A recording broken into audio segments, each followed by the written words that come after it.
কেউ কথা রাখেনি। ৩৩ বছর কাটল, কেউ কথা রাখেনি। ছেলেবেলায় এক বষ্টুমি তার আগমনী গান হঠাৎ থামিয়ে বলেছিল, শুক্লা দ্বাদশীর দিন অন্তরাটুকু শুনিয়ে যাবে।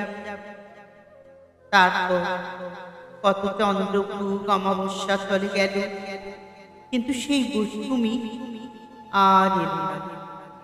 ২৫ বছর প্রতীক্ষায় আছে।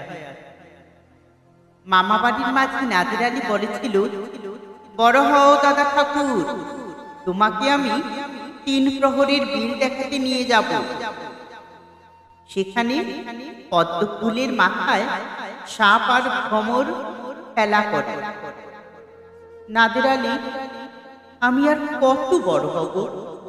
আমার মাথায় এ ঘরের ছাদ ঘুরে আকাশ স্পর্শ করলে তারপর তুমি আমায় ৩ প্রহরের বিল দেখাবে? একটাও রয়্যাল গুলি কিনতে পারিনি কখনো। লাঠি লজেন্স দেখিয়ে দেখিয়ে চুষেছে লস্কর বাড়ির ছেলেরা।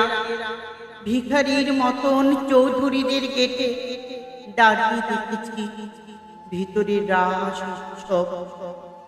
অবিরল রঙের ধারার মধ্যে সুবর্ণ কঙ্কন করা ফর্সা রমণীরা কত রকম আমোদে এসেছে।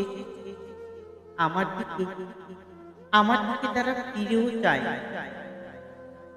বাবা আমার হাত ছুঁয়ে বলেছিলেন, দেখি একদিন আমরাও।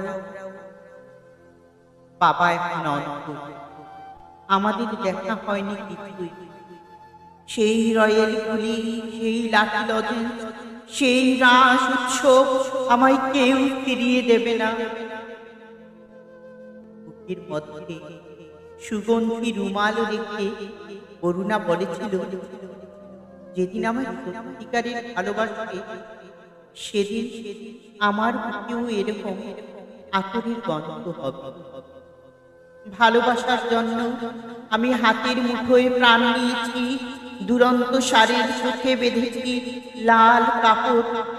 বিশ্ব সংসার তন্ন তন্ন করে খুঁজে এনেছি ১০৮টা নীল পদ্ম। তবু কথা রাখিনি করুণা। এখন তার বুকে শুধুই মাংসের গন্ধ। এখনো সে যে কোনো নারী, কেউ কথা রাখেনি। ৩৩ বছর কাটা, কেউ কথা রাখে, কেউ কথা রাখে।